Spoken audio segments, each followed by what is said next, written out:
just released independent report blasting the Arizona Department of Corrections following a riot that shut down operations at a private prison in Kingman. The report ripping the department, saying it failed to monitor the contractor hired to run the prison. The report calling the guards understaffed, underpaid, poorly trained in efforts to cut costs to make a profit down there. The report also finding the Department of Corrections team sent in to quell the riot was unnecessarily violent to prisoners, injuring many of them after the riot. The report also claimed drugs were readily available to inmates, in many cases brought in by the prison guards themselves. And as Arizona, of course, has a history of problems with private prisons, incidents that range from riots to deadly escapes. Investigative reporter Morgan Lowe is here with our part of that coverage. Morgan? Seen between state and federal contracts, Arizona is one of the most profitable places for private prisons to operate. But that doesn't mean it's been a smooth relationship with our state. One of the suspects was cut on the leg as he went over the razor wire. On September 17, 2007, two convicted killers escaped from a private prison in Florence by overpowering a guard and placing a ladder against the prison fence. In July of 2010, three prisoners escaped from a different private prison in Kingman, run by a different prison company. They killed a husband and wife in New Mexico before being recaptured. That same Kingman prison was the scene of a series of riots in 2015. 16 people, including correctional officers, suffered injuries, and the facility suffered $2 million in damage. Last summer, an immigration detention facility in Eloy, run by a private prison company, was the source of the country's largest measles outbreak. Health officials say it was largely the result of employees of the private prison refusing to get vaccinated. Governor Ducey ordered the state to do an assessment of the private prison companies operating in Arizona after that big riot. That resulted in some changes to the way they operate, but critics argue it did not go far enough. Today, the U.S. imprisons more people, both per capita and in terms of number of people incarcerated, than any other country in the world. Of approximately 10 million people currently incarcerated worldwide, over 2 million of them are imprisoned in the U.S., with a rate of around 655 people imprisoned for every 100,000 residents. And this rise in the number of incarcerated Americans also aligns chronologically with another trend in the justice system, the rise of private prisons. Many people are wary of the practice of privatizing our penal system because of news stories over the years about corrupt dealings between lawyers, judges, and prison owners and managers who arrange to have people incarcerated in exchange for cash. Even though private prisons in the US have a relatively short history, with the first modern private prison opening in 1984 in Tennessee, the US penal system's relationship to private money stretches back much further than that. Because the initial relationship between incarceration and private industry didn't focus on governments paying prison operators to house prisoners. Rather, it focused on extracting free labor from incarcerated population. As convict leasing became less common in the early 20th century before ending altogether, it did give way to other forms of profiting off of the labor of convicts, like the chain gangs famously depicted in films and literature. Professor Angela Davis in her book details the connections between early precedents like convict leasing and the rise of what prison abolitionists have termed the prison industrial complex of the 20th and 21st centuries. The prison industrial complex is a term to describe the relationship between private industries and incarceration. Davis points out that at the beginning of her career as a prison rights advocate and prison abolitionist in the late 1960s, there were close to 200,000 Americans in prison. By the early 2000s, that number had skyrocketed to 2 million. In part, it was associated with a domino effect of policy decisions in the latter half of the 20th century that disproportionately targeted vulnerable populations. So our social behaviors and shifts in the law created a context in which more people were considered criminals or subject to being held prisoner. Just like with convict leasing after the Civil War, the government turned to private contractors and business owners to find a place to house a new influx of created criminals. Beginning in the 1980s, the government looked to private prisons as a potential relief, in addition to building many new publicly run prisons. These policy changes effectively swelled the number of people considered criminals and saw a huge increase in the number of residents placed in prison. Individual states from the 1960s through the end of the century began to increase the number of facilities they built. built.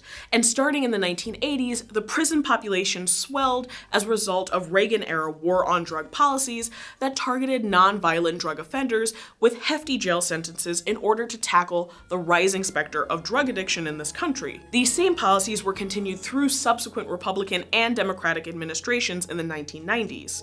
As a result, many poor people and people of color began to fill prisons at an increased rate, since those populations were also more likely to be surveilled for non-violent drug offenses. And by some counts, there are approximately twice as many people suffering from mental illness in US prisons than there are in US psychiatric hospitals, even though many medical experts agree there is no positive correlation between mental health and committing violent crimes. So private prisons were looked to as a way of cutting the cost of increased incarceration that occurred as a result of major policy shifts. But it's unclear if private prisons actually serve their intended purpose, to save the government money. However, they do make up a relatively small percentage of the overall number of prisons in the country. In 2016, privately owned prisons only accounted for about 8.5% of the total prison population, according to the Sentencing Project. Today, we see a return to conversations and debates about the two primary roles of prisons and jails, their ideologies, and how those ideologies align with their responsibilities to the incarcerated. As prison abolition activists focus on the decline of private and state-run prisons, others have argued that there could be potential ways forward through restorative justice. Restorative justice advocates are looking to practices that center the well-being of both the victim and the accused by seeing if there are ways forward besides incarceration and social isolation. At the heart of it lies the question, what does it mean to forgive someone for a crime they committed after they have paid what we refer to as the metaphorical debt to society? And can true justice look different than just conviction and incarceration?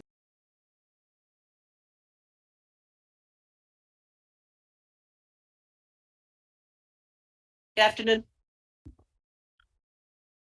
Good afternoon.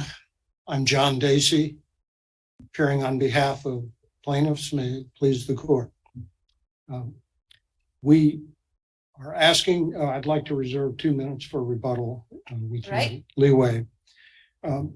We believe that the circumstances in the private prisons in Arizona are much worse than what you see in the public facilities, and it's because of the ubiquitous profit motivation of the private prison corporations, which is a factor that's non-penological, and it affects everything, as we've described at length in the Start with campaign. the question of standing, because this is a suit against the state for injunctive and prospective relief.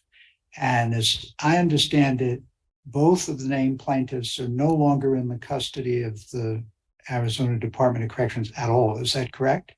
That is correct as to the two individuals. As to the two individuals. So do you concede that they are, that their claims are moot at this point? Their individual claims are, but they would have standing to move for class certification on remand. Well, but if the class has already been certified, then the mootness, Sosna says the mootness of the named plaintiff doesn't matter and it's safe, but that's because the class exists. Here, the class doesn't exist and they've lost their standing. So I don't see how they can on remand as moot plaintiffs represent a class. So they seem to be out of the case entirely, unless you tell me where I'm wrong. I think this court's decision in Pitts versus Terrible Herbst is a case that goes through a number of different procedural postures and discusses old cases like Sosna, where the issue is either certification was denied and the plaintiff's claim became moot, but both issues were on appeal, the merits and the class certification. There are other cases where the class certification has not even been moved yet. And in the ultimate result of the Pitts case, I believe, is that because of the assertion of a putative class, the named plaintiff, even though their individual claim in Pitts was moot, the court recognized still having standing to go forward on behalf of the class for class certification purposes. The case discusses a number of other cases in different procedural postures. And I think it leads to the inescapable conclusion in the Ninth Circuit that our named plaintiffs in this case on remand would have standing to move for class certification.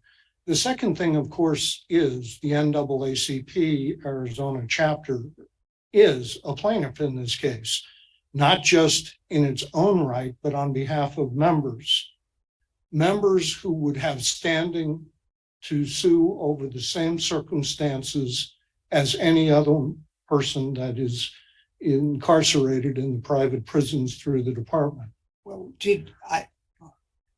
what theories of standing for the NAACP were asserted below? Was it Hunt Associational or was it Havens Realty or both? Because it seemed like the district court just did it on Havens Realty. The complaint through, I believe it's paragraphs 10 through 14, describes the bases for the NAACP to have direct standing because its own resources are diverted and its mission frustrated by the privatization. And secondly, pleads associational standing on behalf of members who are incarcerated in private prisons through the department. The district court found that they had a direct stake and that was enough.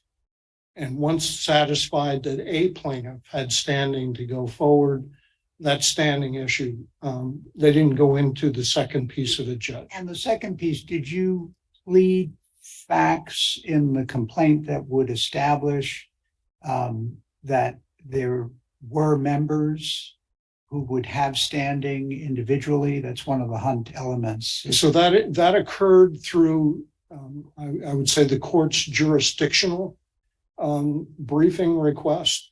The district court requested that the parties separately brief the issue of standing. And during that part of the proceedings, we did, and that included the affidavit of general counsel for the NAACP that specifically referred to members in private prisons through the department. So yes, that was part of the proceedings below. It's outside the amended complaint, but as a jurisdictional matter, it's in the record.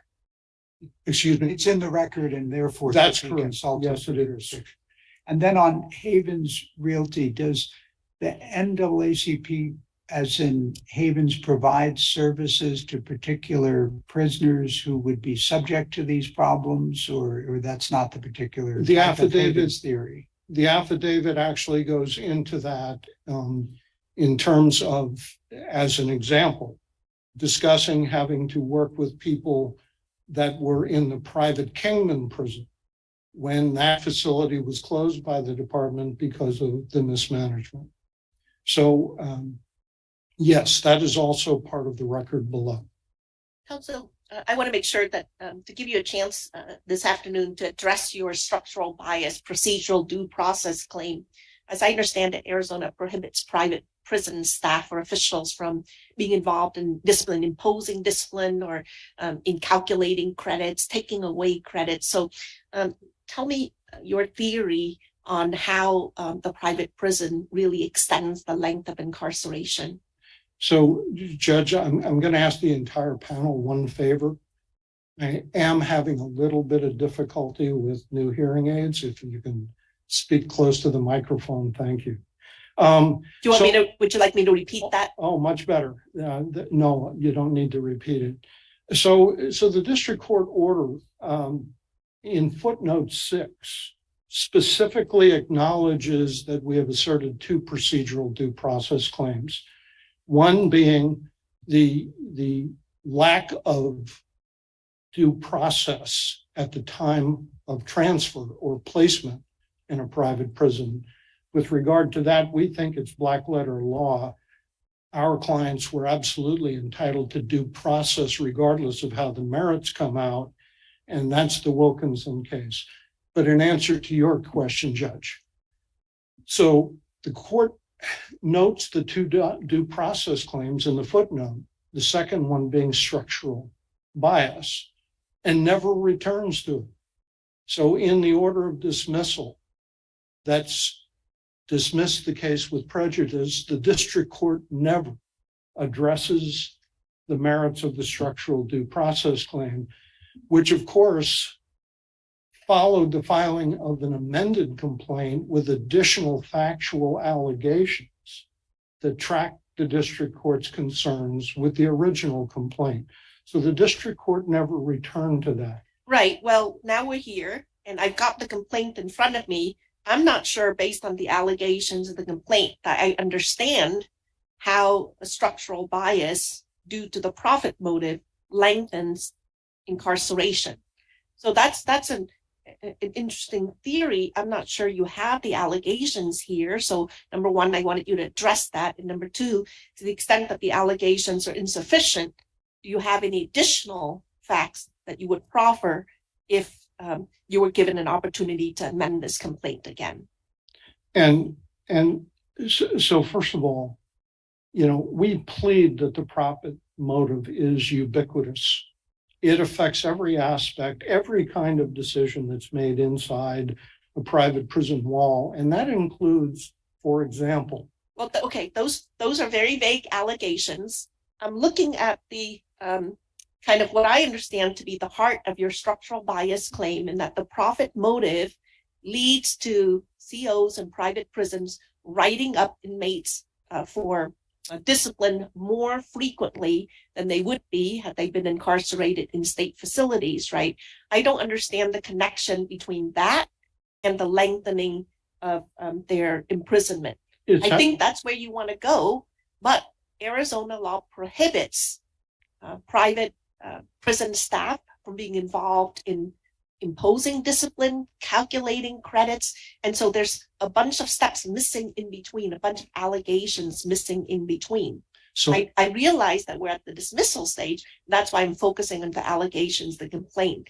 And I'm looking for a proffer as to what else you may have that's not currently in the amended class action complaint. So first of all, to look at the statute and where the power is granted and where it's not, what the statute says is different than the facts we've pled. And that's why we cited some of the things from the Parsons case, a perfect example of the department having to provide medical care and doesn't bring its private medical care contractors to compliance. The reports that we referenced in our complaint are examples of where private prisons were used, and other state and federal authorities found that because of the severe higher incidence of incident writing and discipline findings, that people incarcerated in the private prisons were losing early release credits, were spending more of their sentence. So the Mississippi report, for example, found that prisoners were spending 4 to 7% more of their time in prison compared to their counterparts in the public prisons. The Department of Justice report found not just that, but because the incident writing was much more severe because of the staffing problems, which led to much more violence, safety violations, and the like. The New Mexico study refers to, I think it was the New Mexico one, where the incident reports and the finding of discipline was multiples of the public prison circumstances. We've pled Arizona's circumstances are similar, and think about it from a commonsensical standpoint. If the corporate culture is to write incident reports a lot because the longer people stay with us, the more money we make. If that's the corporate culture, the officers who are not certified correctional officers write more reports, and that immediately puts. All right. How did the write-up of the reports enhance the time in custody? Loss of early release credits. So the COs write up the reports, and then the investigation is triggered, right? And then are the Arizona Department of Corrections officials taking over at that point? And as the complaint states, the department doesn't supervise that effectively and rubber stamps. So those are the facts pled in the complaint. And that affects early release credits. That affects what the record looks like in front of the Board of Clemency. And that also, to challenge more of these incident reports, considering the circumstance, it immediately puts the person on the defensive to challenge the person who's in charge of their life 24/7. I assume that conditions in prison probably vary even within state-run prisons. So suppose it's prison A and prison B, and prison A has worse conditions, higher incidence of reporting, more violence. Could then a prisoner in prison A make similar claims here, saying I should be in prison B because compared to prison B, prison A is inferior? Maybe. So then it's not really about profit motive. You're just talking about conditions. No, if we're sticking just to the structural bias claim, then in that circumstance, what we're saying is these things are happening for non-penological reasons, profit.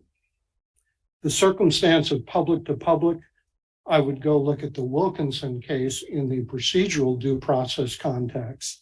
Yes, the person in that circumstance might have a right. It depends on whether the facts justify finding a protected due process interest. In our view, our complaint more than does that by the facts pled in supporting plausible claims. I'm wondering how far the structural bias argument goes. I mean, some jurisdictions have contracts with other jurisdictions to house their prisoners. Now, under the similar sort of argument, the receiving jurisdiction, which would get paid under the contract for taking them, would arguably have the same motive to keep them and get more money rather than have them released and turned over. Does the same kind of structural bias argument apply to intergovernmental housing agreements? It would be different in kind, in that at both ends of your hypothetical, you've got entities that are committed to societal purpose, to governmental purpose. Now, whether indeed an agency itself might abuse its status to enhance its revenues, that's a separate question. That might happen. If it did, I would suggest there might be a due process, such as in some of the forfeiture cases where the bias of an agency to enhance its revenues comes up. So I'm not certain I've answered your question, Judge. So in any event, we think that given the total control that the private prison has over the life of each person that is before them, the substantial reasons they have for profit motivation, and that the bias is revealed in our amended complaint. So I'm still struggling with the same problem. I mean, I understand your argument that the profit motive may affect behavior, right? That seems fairly obvious, and that it may actually even result in a greater incidence of write-ups. But then if the state takes over all of the investigation and then calculates the credit and imposes discipline, there appears to be a gap there in the allegations in the complaint. Well, where I think the court should return to is that we're at the Rule 12 stage, not the merit stage. And that what the complaint pleads is the things that we've been talking about are happening. And once assumed as true, in our view, that rises to a plausible due process claim. And the reports take it a step higher in terms of corroboration, which are also part of our factual statements. I'd like to return for a moment to the procedural due process claim. I mentioned the Wilkinson case. So Wilkinson says that if there's a substantial due process liberty interest at risk, at substantial risk, and it's a significant and atypical hardship in the context of prison life, then the right to procedural due process is automatic.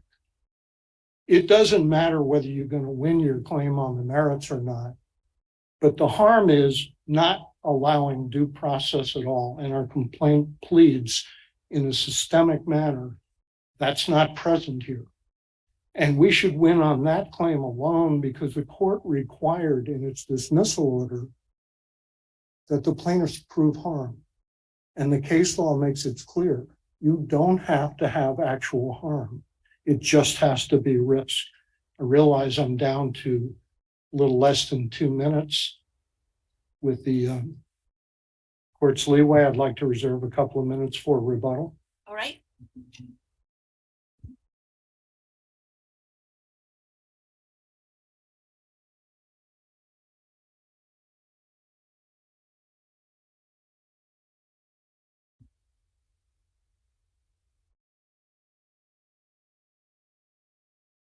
Good afternoon. My name is Nicholas Aceto, and I represent the director of the Arizona Department of Corrections, Rehabilitation and Reentry.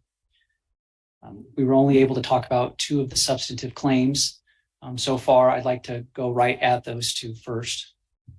Judge Nguyen, you Before you get there, can I just ask you about the standing issue? What's your response to your opposing counsel's reliance on the Pitts case to say that even though the named plaintiffs' individual claims are moot, they can still stay in the case even through remand for purposes of class certification?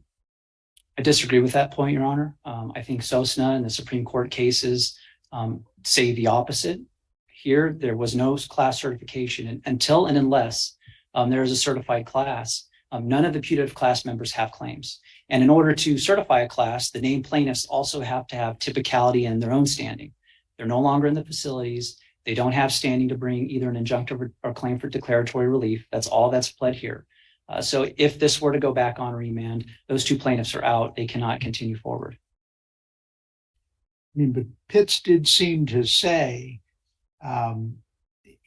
the quote that they have in their brief is, even if the district court had not yet addressed the class certification issue, mooting the putative class representatives' claims will not necessarily moot the class action. So that seems a little bit in tension with what you just said. Perhaps, Your Honor, I disagree with that. I disagree to the extent that case allows a plaintiff whose claim is moot to then reassert the claim on a remand. I think the cases are legion going the other way, including Supreme Court cases. I think the Supreme Court cases more recently, TransUnion, discuss standing with respect to class plaintiffs and class members. I think that those control. On the structural bias claim, we maintain that the allegations in the First Amendment complaint are just absent, and their theory is too attenuated. As you pointed out, in Arizona, the decision makers here are the employees of ADOCRR. They are the ones who can only impose discipline. The privates are statutorily prohibited from imposing any discipline. Once there's a write-up, it gets transferred over to ADOCRR. The DHO, disciplinary hearing officer, that's an ADOCRR employee. They are the ones that review that and adjudicate those write-ups. If the inmate is not happy with that determination, they can then appeal it to a deputy warden for ADOCRR. If they're not happy with the deputy warden's decision, they can appeal that all the way up to the director. That entire chain of command are ADOCRR employees. So their theory that by simply having a motive to write up more inmates, it doesn't make sense, and it's actually incompatible and inconsistent with not only the statute, but with ADOCRR's internal operations. Right. I think councils conceded, or at least didn't contest the fact that the state is involved in imposing discipline and takes over the investigations of write-up. But the complaint does say that private prisons are delegated the power to write up prisoners for incidents and activities that affects, among early things, their early release time credits. And so I think the theory that they're trying to lay out is that, look, whether they actually are the decision makers and adjudicators of the loss of credit, if you have a higher incidence of write-ups, that leads to more investigations and then inevitably lead to greater punishment. And they attach a number of reports indicating that private prisons had more guilty findings on inmate discipline charges and selected categories of grievances. So there are inferences there, but we are at the motion to dismiss stage. So tell me why it's not enough, or at least why it doesn't warrant an opportunity to amend, because as you know, amendment is liberally granted at this stage. Sure. Initially, they had two chances to amend. Their initial complaint, they were given a second chance to amend. Was the first one also subsequent to a motion to dismiss? Yes, their original complaint, we moved to dismiss. It was dismissed without prejudice to amend. They amended it. We moved to dismiss the amended complaint, and that was dismissed as well. So they've had two cracks at this already. And I didn't hear counsel say anything about him being able to proffer more allegations to save this claim. But to answer your point, Your Honor, the inferences in our view are they're not reasonable. They're not supported by the allegations. What they refer to are reports. They refer to reports in looking at facilities in New Mexico or out of New Mexico, Tennessee, and Mississippi. None of those reports address anything in Arizona. None of those reports address write-ups or the frequency of write-ups in Arizona.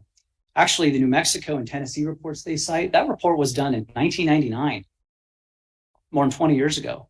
The Mississippi report that they keep talking about, that conducted a study of write-ups between 1999 and 2004. It's 2023. They filed their complaint just a few years ago. So whatever value those reports have, it's stale. It doesn't represent what is going on in Arizona and the Arizona private facilities. They also try to save it with their conclusory allegation that the review process is not meaningful. Well, in our view, that word meaningful is meaningless. There's no substance to that word. What does that word mean? How is it not meaningful? There's nothing in the complaint that shows that the write-up and review process in ADCRR private facilities are not meaningful. As the district court pointed out twice, I believe, there's no allegations in the complaint that neither of the two named plaintiffs or any ADCRR inmate in a private facility was not given a full and fair review process, or that the write-ups were made up. There's just nothing in the complaint. So for those reasons, we don't think that there's any merit to the structural bias claim, and they can't do anything to save it if there was going to be a remand on that claim. We briefly talked about the procedural due process claim, and that's their Sandin v. Connor, their Wilkinson claim. It's important to keep in mind that when the district court dismissed that claim, it made a predicate ruling that it wasn't just the fact that the write-ups, the court didn't just latch onto their meaningfully or meaningless write-up allegation. The court actually compared the allegations in this amended complaint with the allegations in Wilkinson. And it determined that the allegations were woefully short. Unlike in Wilkinson, well, let me put it this way, in Wilkinson, in that case, there was almost no social contact. They're in their facilities 23 hours a day. It's a supermax facility. That's just not the conditions at any of the privates in Arizona. The privates in Arizona are actually, most of them are just minimum or medium custody facilities. So that is a very glaring fact that existed in Wilkinson that does not exist in this case. The other fact that the district court noted was that in Wilkinson, the parole was automatically revoked upon your transfer there, automatically. There's nothing like that in ADCRR system. Again, going back to there could be more write-ups and there's not a meaningful reviews. The district court noted none of that really matters because it's unlike Wilkinson, where in that case, there was an automatic revocation of parole. So their theory that write-ups could potentially somehow down the road, if you had a CO that had a strong motivation to help their employer, was writing up more write-ups, it's just too attenuated, and it doesn't reflect what the Supreme Court has held can support a procedural due process claim. Those are the only two claims we talked about today. I'd be happy to answer any questions regarding any of the other claims or any of the other rulings by the district court. I don't have any questions, Judge Collins. Actually. Okay, thank you. Thank you.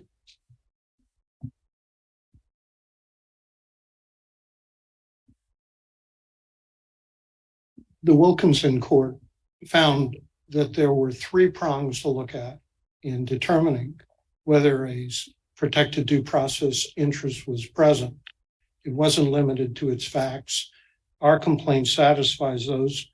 And the judge below found that we had a protected liberty interest in his discussion of our procedural due process claim. That should have been the end of it. There was no requirement for harm. Regarding the remarks about stale reports, this is an example of not accepting the well-pled facts in the complaint as true. It's trying to controvert those factual statements and not saying there was meaningful review. The word meaningful, if it has meaning in any context, it's a very recognizable term in the context of due process. I'd like to go back to the structural due process and just pose a hypothetical to you. If you knew that the police officers on the beat in this town were paid for their time spent in writing citations and not paid for their time spent not writing citations, there would be a structural problem with the way the department is operating. And we submit that kind of structural bias is baked into the way private prisons operate. And that is going to, whether it affects any individual case is not the issue. The case is the design itself. Those are the ends of my comments on rebuttal. All right. Thank you, counsel. We've got the arguments. Thank you to both sides. The matter is submitted and court is in recess until tomorrow morning.